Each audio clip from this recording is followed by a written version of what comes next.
Melhores momentos com análise de Paulo César Vasconcelos, aqui no nosso Troca de Passes. Melhores momentos de 1 para o Vasco, 1 para o Flamengo.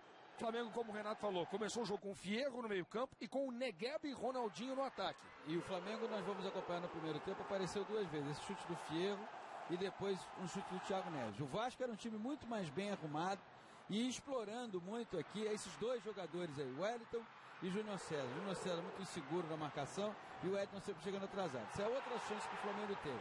A maior parte do jogo era isso, ó. O Vasco sempre chegando, aí tem, na minha opinião, vamos ver o que diz o Gaciba, mas um pênalti do Williams no Diego Souza. O Pérez Passol estava muito bem colocado, mas entendeu que não houve.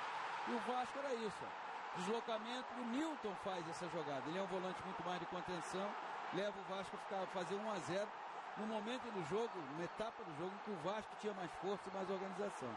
1-0 para o Vasco, bonita jogada do Nilton, Diego Souza, e nesse momento 0-0 no Pacaembu, dando muita esperança à torcida do Vasco.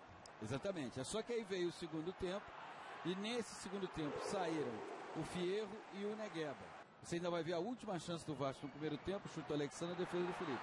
As entradas, principalmente do Muralha, eu creio que aí o Flamengo passou a ter um pouco mais de toque de bola.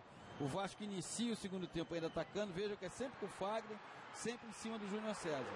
Mas o Flamengo vai fazer o seu gol num lance raríssimo, contra-ataque.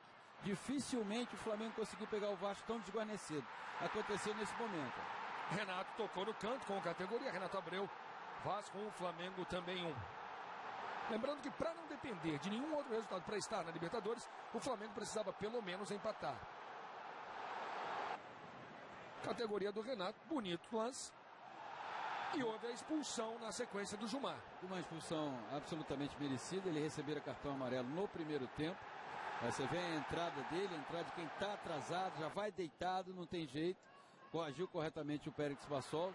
Mas depois o Renato Abreu por uma tolice. Aí o Bernardo teve essa oportunidade que o Felipe defendeu e vibrou virando para a torcida. O Renato Abreu numa tolice, uma falta que foi marcada a favor do Flamengo, ele vai reclamar. Essa é uma bela jogada de contra-ataque.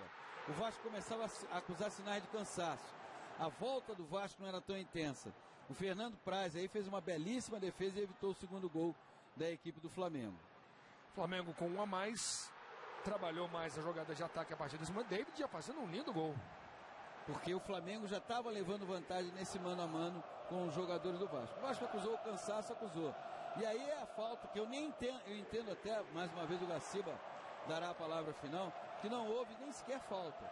Mas o Renato Abreu reclamou tanto, que acabou sendo advertido com vermelho. E aí, estava até se conversando... descontrolou completamente. Há um descontrole absurdo e desproposital. Agora, eu estava conversando também com o Luiz aqui, enquanto nós acompanhávamos lá o trabalho do Milton, do Noriega e a entrevista do Tite, que tem uma coisa que me parece que o Flamengo tem que refletir para o ano que vem.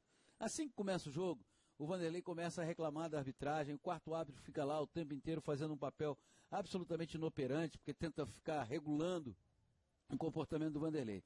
Acho que é um caso do Flamengo pensar que esse comportamento à beira do campo acaba refletindo dentro do campo e os jogadores do Flamengo muitas vezes são vítimas desse destempero. Agora, a campanha do Vasco, espetacular. O Vasco vai para 2012, para a Libertadores, com uma base. O Flamengo eu não sei se tem essa base. Acredito que não. Bom, e no fim do jogo, como a gente já falou, as duas torcidas saíram satisfeitas. As duas torcidas aplaudiram os times, o torcedor do Vasco fez a sua festa, o Vasco vice-campeão brasileiro, e a torcida do Flamengo até cantando esse vice de novo, torcida do Flamengo comemorando o vice do Vasco e ainda a presença na Libertadores. Só que a taxa de frustração da torcida do Flamengo é muito maior que a taxa de frustração da torcida do Vasco. Bom, em relação ao que o Renato estava falando, realmente, Rizek e Renato falando, as 9 vitórias iniciais do Corinthians foram determinantes e o segundo turno irregular do Fluminense, Renato, você deu uma trocada aí, o Fluminense foi o melhor colocado no segundo turno, mas foi o 11º no primeiro. Não, o Fluminense e o Flamengo tiveram campanhas até semelhantes, quer dizer, o Flamengo foi bem no primeiro turno e muito mal no segundo. É verdade. O Fluminense é o contrário, foi mal no primeiro turno e o melhor no segundo. O Flamengo teve aquela situação de 10 jogos sem vitória. Exato. E aí o Flamengo acabou perdendo muito fôlego nesse momento. Pagou essa conta.